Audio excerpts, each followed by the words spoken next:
1855 जब हिंदुस्तान की हवा में बारूद की गंध थी, अंग्रेजों की फूट डालो और राज करो की नीति और उनकी हड़प नीति ने कई रियासतों को निगल लिया था। आम जनता और राजे रजवाड़ों के दिलों में असंतोष का लावा उबल रहा था। मेरठ से उठी चिंगारी दिल्ली, लखनऊ और कानपुर तक फैल चुकी थी, लेकिन इस क्रांति की एक लपट सुलग रही थी सुदूर पश्चिम में, मारवाड़ की धरती पर। यह कहानी है उस चिंगारी की जिसे हवा दी औवा के ठाकुर कुशाल सिंह चंपावत ने। मारवाड़ की सियासत बदल रही थी। जोधपुर के महाराजा तखत सिंह एक महत्वाकांक्षी शासक थे।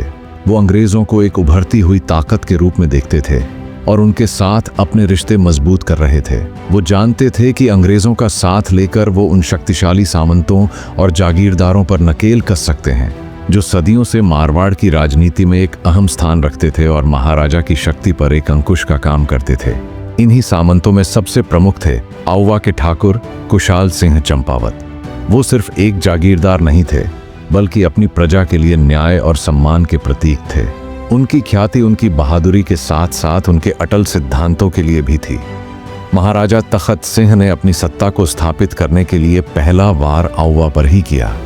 उन्होंने औवा के पास के एक क्षेत्र के लिए एक नए सामंत को नियुक्त कर दिया, जो सीधे तौर पर कुशाल सिंह के अधिकार क्षेत्र को चुनौती थी। वो सामंत बड्ढे अदब से ठाकुर कुशाल सिंह की सभा में पहुंचा। सभा खचाखच भरी थी।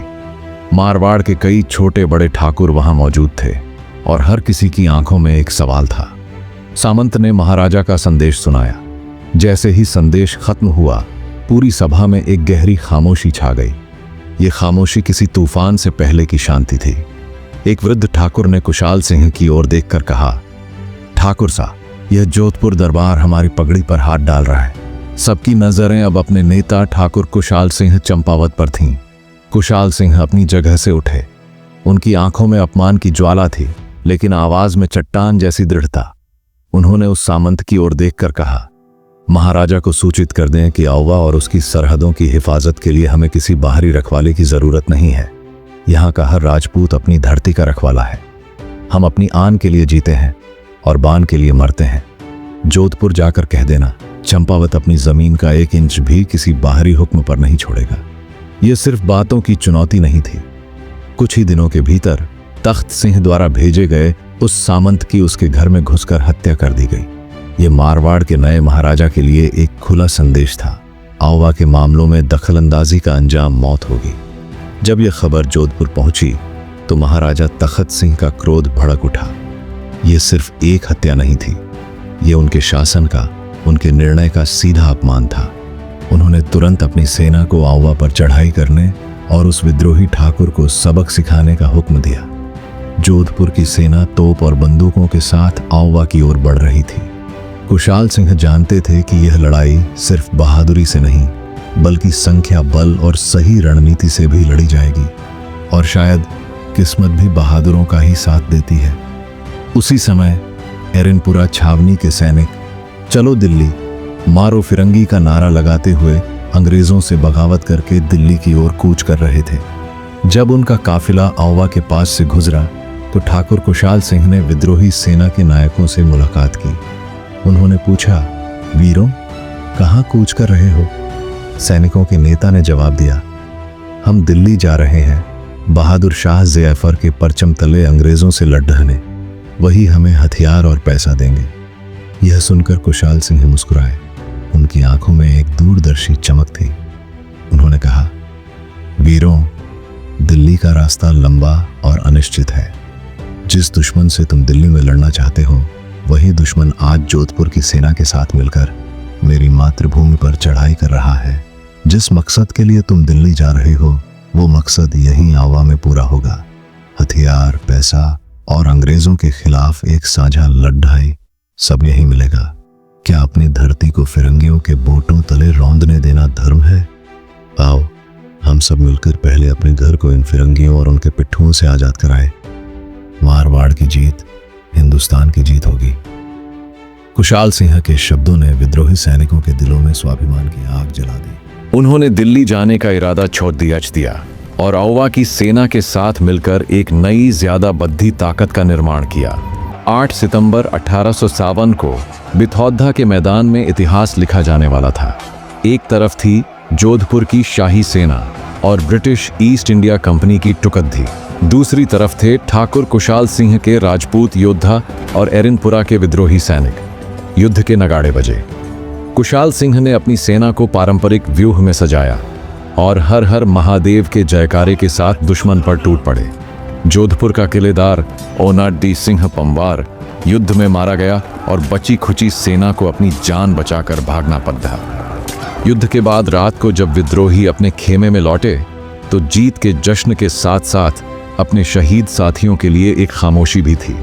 ठाकुर कुशाल सिंह ने अपने सैनिकों को संबोधित किया, आज हमने सिर्फ एक जंग नहीं जीती, हमने मारवाड़ के सम्मान को बचाया है। हर शहीद का बलिदान इस धरती पर अमर रहेगा, लेकिन याद रखना यह लड़ाई अभी शुरू हुई है। बिथौद्धा की हार ने अंग्रेजों को हिलाकर रख दिया था। इस अपमान का बदला लेने के लिए राजपूताना का सबसे बद्धा अफसर AGG जॉर्ज पैट्रिक लॉरेंस खुद एक सेना लेकर आऊंगा पहुंचा, लेकिन उसे भी हार कर पीछे हटना पड़ा। इसके कुछ ही समय बाद जोधपुर का political agent captain monk mason एक और सेना लेकर पहुंचा। मेसन अपनी क्रूरता और घमंड के लिए जाना जाता था। उसे यकीन था कि वो इन ग्वार विद्रोहियों को आसानी से कुचल देगा, लेकिन चेलावास के युद्ध में उसकी किस्मत उससे भी ज्यादा खराब थी। उसे न सिर्फ हार मिली, बल्कि ठाकुर कुशाल सिंह के योद्धाओं ने उसे युद्ध में पकड़ DDH लिया और उसका सिर कलम कर दिया। उस सिर को आउवा के किले के मुख्य दरवाजे पर लटका दिया गया। यह खबर जब अंग्रेजी खेमों में पहुंची तो सन्नाटा पसर गया। उनके लिए यह सिर्फ एक अफसर की मौत नहीं थी, यह उनकी सत्ता का, उनके गौरव का सरेआम अपमान था। उन्होंने कुशाल सिंह को एक वहशी हत्यारा घोषित कर दिया। उधर आम लोगों के बीच कुशाल सिंह एक देवता बन चुके थे। अफवाह ने जोर पकड़ा कि आउवा के ठाकुरों की कुलदेवी सुगाली माता इस विद्रोह में खुद उनके साथ हैं। सुगाली माता, जिनके 10 सिर और 54 हाथ हैं, शक्ति और संहार की देवी मानी जाती हैं। लोगों का मानना था कि माता अपनी शक्तियों से मरे हुए सैनिकों को भी फिर से जिंदा कर देती हैं। इस अफवाह का असर इतना भयानक हुआ कि जब अंग्रेजों ने राजस्थान की दूसरी रियासतों से आउवा के खिलाफ लड़ने के लिए मदद मांगी तो सबने इनकार कर दिया। कोई भी देवी के प्रकोप का सामना नहीं करना चाहता था। एक पॉलिटिकल एजेंट की बर्बर हत्या ब्रिटिश साम्राज्य बर्दाश्त नहीं कर सकता था। जनवरी 1898 में नसीराबाद छावनी से कर्नल होम्स के नेतृत्व में एक विशाल ब्रिटिश सेना ने कूच किया।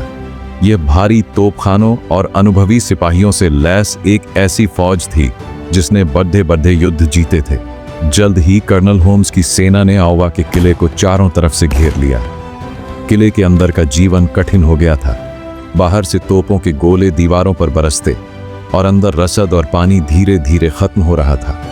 ठाकुर कुशाल सिंह जानते थे कि किले में रहकर लड़ने का मतलब है निश्चित मौत और इस विद्रोह का अंत।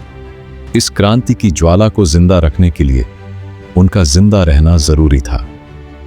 एक रात जब जोर का तूफान आया और आसमान में बिजलियां कड़क रही थीं, कुशाल सिंह ने अपने सबसे भरोसेमंद सरदारों को इकट्ठा किया। उन्होंने किले की जिम्मेदारी अपने भाई पृथ्वी सिंह को सौंपी और अंधेरे का फायदा उठाकर कुछ चुनिंदा साथियों के साथ किले से निकल गए। उनका दिल भारी था, लेकिन दिमाग में एक ही लक्ष्य था, मेवादा जाकर सहायता मांगना और इस लड़ाई को जारी रखना। जब अंग्रेजों ने तोपों से किले के दरवाजे को तोड़ दिया तो पृथ्वी सिंह ने भी अंधेरे का फायदा उठाकर निकलना ही सही समझा। अब आउवा का किला लावारिस था।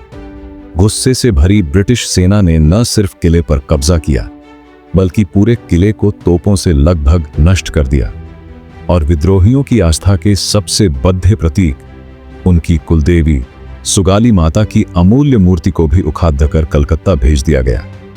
यह सिर्फ एक किले का पतन नहीं था, यह आउवा के विद्रोह की आत्मा पर किया गया हमला था।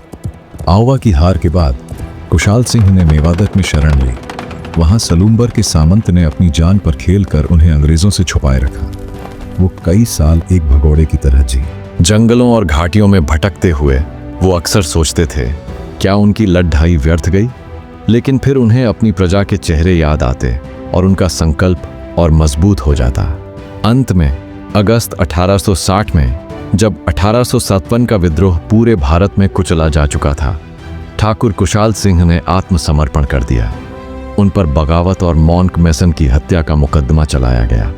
अंग्रेजों को यकीन था कि वो उन्हें फांसी पर लटका देंगे। अदालत में कुशाल सिंह जंजीरों में जकड़े थे, पर उनकी आंखों में वही स्वाभिमान था। जब जज ने उनसे पूछा कि क्या उन्हें अपने किए पर कोई पछतावा है, तो उन्होंने कहा, मैंने जो कुछ भी किया अपनी धरती और अपने लोगों के सम्मान के लिए किया। सबूतों के अभाव और एक मजबूत पैरवी के चलते ब्रिटिश अदालत को उन्हें निर्दोष बरी करना पड़ा। यह उनकी आखिरी और सबसे बड़ी जीतों में से एक थी, तलवार से नहीं, दिमाग से। अंग्रेजों ने कुशाल सिंह को उनकी जागीर आउवा लौटाने की पेशकश की, लेकिन मारवाड़ के महाराजा तख्त सिंह इस बात के लिए कभी राजी नहीं हुए। ठाकुर कुशाल सिंह चंपावत फिर कभी अपनी प्यारी मातृभूमि आउवा नहीं लौटे। उन्होंने अपना बाकी जीवन उदयपुर में बिताया।